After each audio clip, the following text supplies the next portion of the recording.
В Душанбе задержали Далери Мамали и Абдулло Гурбати. Военные покидают Бадахшан. Рахмон встретился с высокопоставленным американским генералом. Сборной Таджикистана по футболу встречали сотни болельщиков. Два известных таджикских блогера Далери Мамали и Абдулло Гурбати были задержаны вечером 15 июня сотрудниками прокуратуры района Шох-Мансур города Душанбе. Причину задержания блогеров власти не комментируют. В чем обвиняются Далери Мамали и Абдулло Гурбати, также неизвестно. Утром 15 июня Далери Мамали на своей фейсбуковой странице сообщил, что по дороге в Душанбе из Канибадам был задержан сотрудниками МВД по Айнинскому району. Блогер сообщил, что в Канибадаме он должен был начать съемки нового фильма. После полудня Далери Мамали был доставлен в прокуратуру района Шох-Мансур города Душанбе. Как сообщает корреспондент радио «Зоди», в прокуратуре находился и адвокат Далери Мамали. Вечером Далери Мамали и его адвоката посадили в машину с затемненными стеклами и иностранными регистрационными номерами и увезли в неизвестном направлении. По словам журналистов, находящихся у прокуратуры, все произошло так быстро, что никто не успел заметить, в каком состоянии находился задержанный блогер.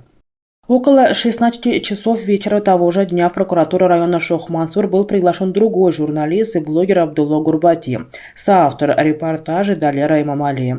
Спустя час Гурбати был доставлен в МВД по району Шох-Мансур. В настоящее время местонахождение блогеров неизвестно. Более 30 машин с военнослужащими покинули за 3 дня территорию Горно-Бадахшанской автономной области Таджикистана. Об этом сообщает УЗОДИ со ссылкой на свои источники в Хароге и Рушанском районе. В каждой из машин, по словам местных жителей, находился от 20 до 30 военных. Власти отвод военнослужащих с территории КБАУ не комментируют. «Мы никогда раньше не были очевидцами столь масштабного отвода военных», сказал один из жителей Рушанского района, который предпочел остаться неназванным. Очевидцы из Харога, административного центра КБАУ, также сообщили, что многие военнослужащие уже покинули город. По свидетельству местных жителей, на милицейских постах на въезд в Рушан, Ванж и Дарвас остались только сотрудники ГАИ.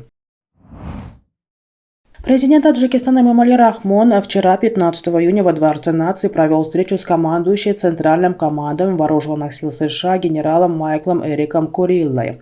Как сообщает пресс-служба президента, в ходе встречи были рассмотрены вопросы расширения отношений между Таджикистаном и Соединенными Штатами Америки, особенно сотрудничество в военной сфере и в области безопасности.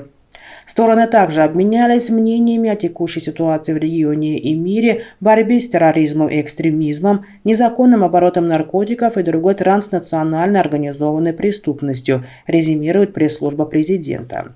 Других подробностей встречи не приводится.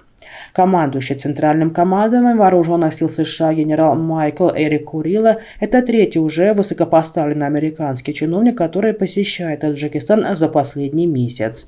В начале июня специальный представитель США по Афганистану Томас Вейс в ходе своего первого визита в Таджикистан в новом качестве провел переговоры с руководством страны. Национальная сборная Таджикистана, которая впервые в своей истории завоевала путевку в финальную часть Кубка Азии, вчера вернулась на родину. Ей устроили теплый прием в аэропорту Душанбе, об этом сообщает Федерация футбола Республики Таджикистан.